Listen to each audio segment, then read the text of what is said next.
বড় ছেলে, একটা মধ্যবিত্ত পরিবারের বড় ছেলে মানে নিজের সব স্বপ্নগুলোকে একপাশে রেখে পরিবারের সব স্বপ্নগুলোকেই নিজের করে নেওয়া। বড় ছেলে মানে বাবার পরে পরিবারের পুরো দায়িত্বটাই নিজের ঘাড়ে নেওয়া। বড় ছেলে মানে হাজার কষ্টে থাকলেও হাসি মুখে বলা যে আমি ভালো আছি। বড় ছেলে মানে অর্থের অভাবে নিজের মাতৃভূমি ছেড়ে দূরপ্রবাসে একা থাকা। মাঝে মাঝে মনে হয় আমি যেন একটা জীবন্ত পাথর। আমি আমার পরিবারের বড় ছেলে, নিজেকে নিয়ে খুব গর্ববোধ করতাম যে আমি পরিবারের বড় ছেলে। বাবা মায়ের ভালোবাসা আর দাদা দিদির আদর সব মিলিয়ে নিজেকে খুব ভাগ্যবান মনে হতো। কিন্তু ধীরে ধীরে যখন একটু বড় হলাম আর কিছুটা বুঝতে শুরু করলাম, পরিবারের দায়িত্বটাও নিজের ঘাড়ে আসতে শুরু করলো। তখনও নিজেকে নিয়ে অনেক গর্ব করতাম, ভাবতাম আমি মনে হয় এবার বড় হয়েছি, পরিবারের দায়িত্বটা নিজে পেতে শুরু করছি। কিন্তু সেদিন যখন 500 টাকা নিয়ে বাজারে গিয়ে 200 টাকার চাল, 200 টাকার মাছ আর 100 টাকার শাকসবজি কিনে 2 কিলোমিটার রাস্তা পায়ে হেঁটে বাড়িতে আসলাম, সেদিন ঠিক বুঝতে পারলাম বড় ছেলে হওয়াটা কতটা ভাগ্যের ব্যাপার। ঈদের দিন যখন একে একে সবাই এসে নিজের কাছ থেকে সালামি নিয়ে গেল, কিন্তু নিজে কারো কাছ থেকে পেলাম না, সেদিন ঠিক বুঝতে পারলাম বড় ছেলে মানে কি। এদিকে ধীরে ধীরে বাবার বয়সটাও বাড়তে শুরু করলো। না চাইলেও কেমন করে জানি পরিবারের পুরো দায়িত্বটাই নিজের কাছে চলে আসলো। এখন আর চাইলেও পকেট ভর্তি টাকা না, তবে না চাইলেও মাথা ভর্তি টেনশন নিয়ে ঘুরতে হয়, কারণ আমি বড় ছেলে। সবাইকে বলতে শুনি পরিবারের বড় ছেলেরা নাকি একটু বোকা হয়, কিছুটা আনস্মার্ট হয়, কিন্তু তারা হয়তো জানে না একটা 20 বছরের ছেলে যখন পুরো পরিবারের দায়িত্বটা নিজের ঘাড়ে নেয়, তখন সে চাইলেও নিজের মতো করে চলতে পারে না।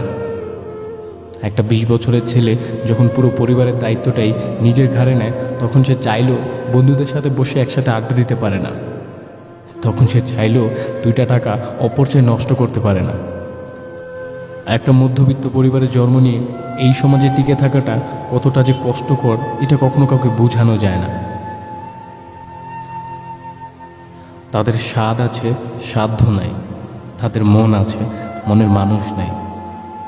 মাঝে মধ্যে মনে হয় হাত পা নিয়ে জন্ম নিল আমি মনে এই পৃথিবীর বাইরে অন্য কোনো গ্রহের প্রাণী। কারণ নিজের ভিতর প্রেম, ভালোবাসা, ইচ্ছে, অনিচ্ছে এই সব কিছু থাকলেও এর কোনোটারই কোনো মূল্য নেই নিজের কাছে। বড় ছেলেদের মনেও প্রেম আছে, বড় ছেলেদের মনেও রাগ আছে, বড় ছেলেদেরও ইচ্ছে আছে, অনিচ্ছে আছে, কিন্তু এটা কখনো কাউকে বোঝাতে পারে না।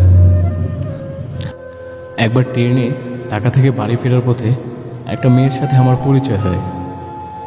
আমাদের মাঝে কথা হয়, কথা বলতে বলতে একটা ভালো সম্পর্ক হয়, বলতে পারেন ভালোবাসা।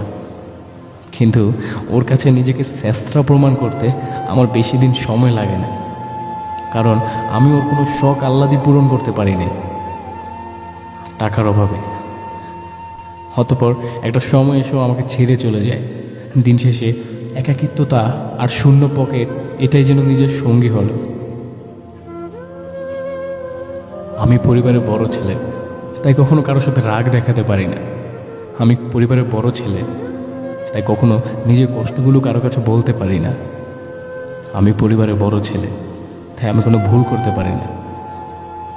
এত কিছুর পরেও না, যখন পরিবারের মুখে হাসি দেখতে পাই, তখন সত্যি নিজেকে খুব ভাগ্যবান মনে হয়। বড় ছেলেরা হচ্ছে সুপার হিরো। তারা নিজের জন্য লড়াই করে না, তাদের সারাটা জীবন পরিবারের জন্য লড়াই করে কাটিয়ে দেয়। কিন্তু যখন পরিবারের মুখে হাসি দেখে, তখন আর নিজের ওই কষ্টটা মনে রাখে না। সত্যি বড় ছেলেরা মহান। পৃথিবীর প্রত্যেকটা বড় ছেলের প্রতি নিজের সম্মান জানিয়ে আজকের ভিডিওটা এখানেই শেষ করলাম। আশা করি ভিডিওটা আপনাদের ভালো লেগেছে। আর যদি ভালো লাগে তাহলে ভিডিওটা অবশ্যই শেয়ার করবেন। আর আমার চ্যানেলটাতে যদি এখনও সাবস্ক্রাইব না করে থাকেন তাহলে প্লিজ এখনই সাবস্ক্রাইব করবেন। ভালো থাকবেন, নিজের খেয়াল রাখবেন। আল্লাহ হাফিজ।